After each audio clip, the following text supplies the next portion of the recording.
नमस्कार मित्रों, आज की कहानी है मूर्ख राजा और व्यापारी।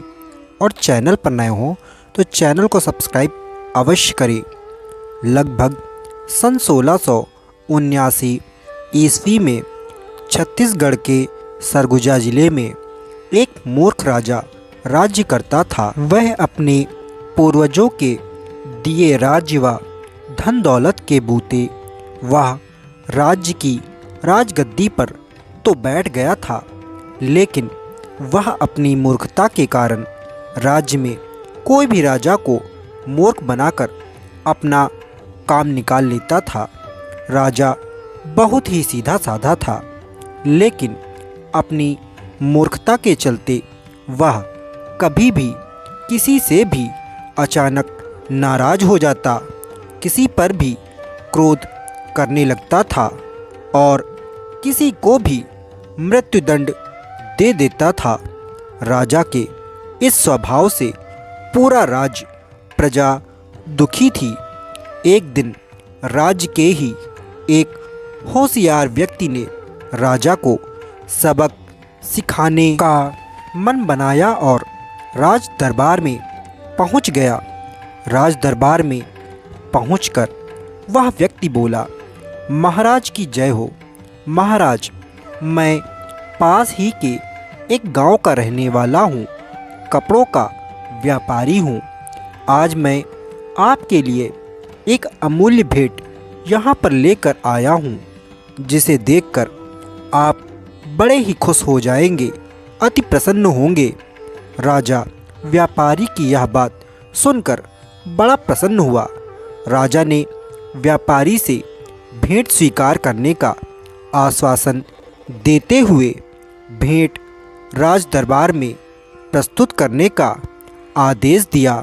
राजा अत्यंत प्रसन्न दिखाई दे रहा था। राजा का आदेश और बात सुनकर वह व्यापारी बोला, हे महाराज, मुझे अपने पूर्वजों ने एक बहुमूल्य वस्त्र उपहार में दिया है, जो बहुत ही खूबसूरत और जादुई है। अगर आप वह वस्त्र पहनेंगे तो इस देश में आप सा सुंदर राजा दूसरा ना होगा। लेकिन उस वस्त्र से आपके लिए पोशाक बनाने में मेरे कारीगरों को 50,000 असरफियों की लागत आएगी, जो आपको व्यय करना होगा।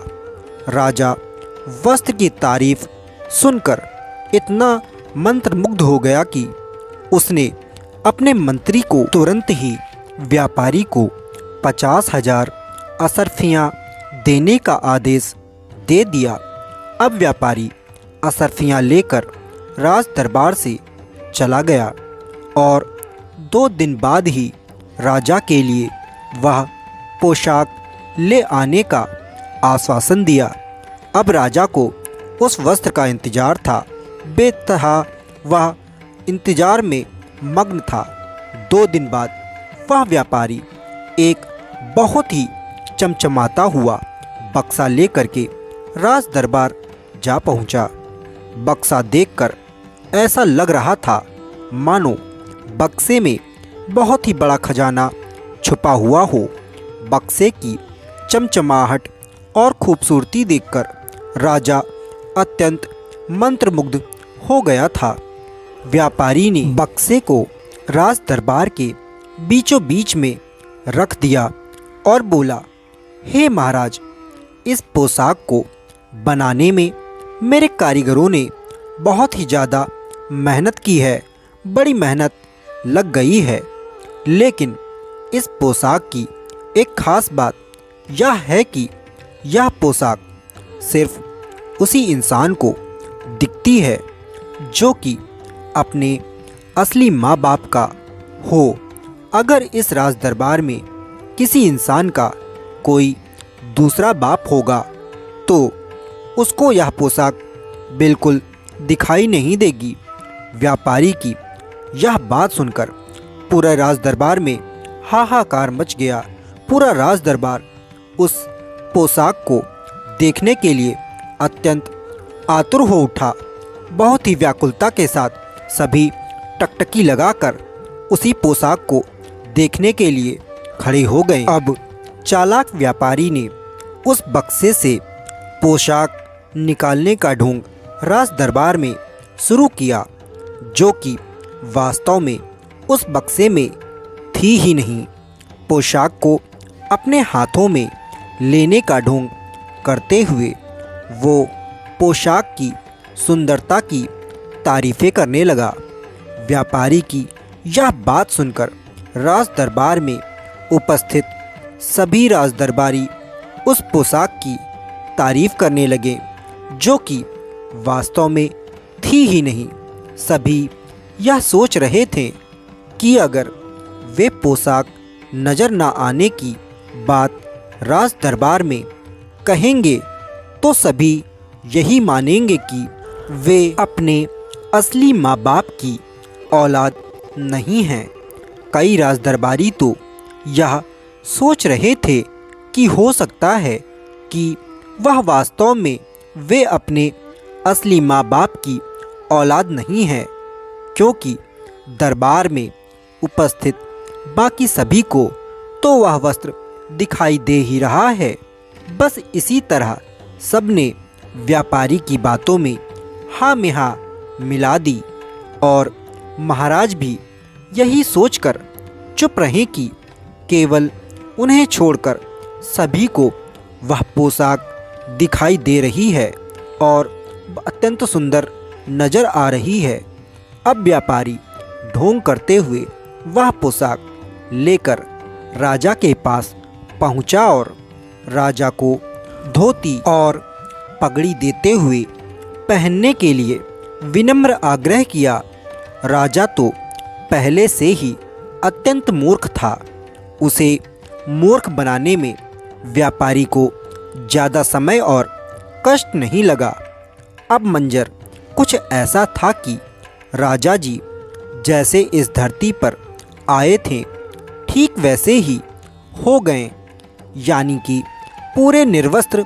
अब पूरे राज दरबार के सामने महाराज बिल्कुल निर्वस्त्र खड़े थे, लेकिन राजा के मृत्युदंड के डर से किसी भी राज दरबारी में यह हिम्मत नहीं जुट पाई थी कि वह राजा को यह कह सके कि वह बिल्कुल ही निर्वस्त्र खड़े हैं। राजा को पोशाक पहनाने के बाद वह व्यापारी ने राजा की इतनी जमकर तारीफ की कि राजा जी अब फूले नहीं समाए और ऐसे ही निर्वस्त्र रनिवास की ओर चल पड़े। रानियों ने जैसे ही महाराज को निर्वस्त्र देखा तो हंसने लगी, हंसी ठिठोली करने लगी और बोली, हे महाराज, आज क्या आपने मदिरा का सेवन सुबह सुबह कर लिया है? क्षमा करें, आप पूरे महल में यूं निर्वस्त्र होकर क्यों घूम रहे हैं? रानियों को वस्त्र ना दिखने पर राजा मुस्कुराए और बोले, महारानी, अवश्य ही आप अपने असली माँ बाप की बेटी नहीं हो, क्योंकि यह तो जादुई वस्त्र है। यह केवल उन्हीं इंसानों को दिखता है जो अपने असली माँ बाप के हों। आपने मुझसे आज तक इतनी बड़ी बात क्यों छुपाए रखी थी? महारानी, आप नाजायज हैं और महल में नाजायज को रहने का तो कोई हक नहीं है। इसीलिए हम अभी और इसी वक्त आपको महल से बाहर करते हैं। बस इतना कहकर राजा ने अपने सैनिकों को आदेश देकर रानी को महल से बाहर निकाल दिया। अब रानी रोते हुए अब इस महल को त्याग कर चली गई। फिर राजा उसी स्थिति में अन्य राज्यों में भ्रमण किया। जब बहुत से राज्यों में उसके नग्न होने की बात बोली गई, तब उसे समझ आया कि वाकई में वह निर्वस्त्र है और शर्म के कारण वह नदी में कूदकर अपनी जान दे दिया। इसीलिए कहते हैं कि ज़्यादा किसी के आवेश में, बहकावे में आकर कोई कृत्य नहीं करना चाहिए और क्रोध पर नियंत्रण करना चाहिए। मूर्खता क्रोध की दूसरी निशानी होती है। तो दोस्तों, इसीलिए कहा गया है, उपदेशो ही मूर्खाणाम प्रकोपाय नाशांतिये पयःपान भुजंगानाम केवलम विस्वर्धनम। यानी कि मूर्खों को उपदेश देना उनके क्रोध को शांत करना नहीं, वरन बढ़ाना है। तो दोस्तों, आशा करता हूँ मूर्ख राजा और व्यापारी यह कहानी आपको अत्यंत पसंद आई होगी। यदि पसंद आई हो तो चैनल को सब्सक्राइब अवश्य करें और बेल नोटिफिकेशन ऑन करें, ताकि इसी प्रकार की कहानी आप तक पहले पहुंच सके। नमस्कार दोस्तों।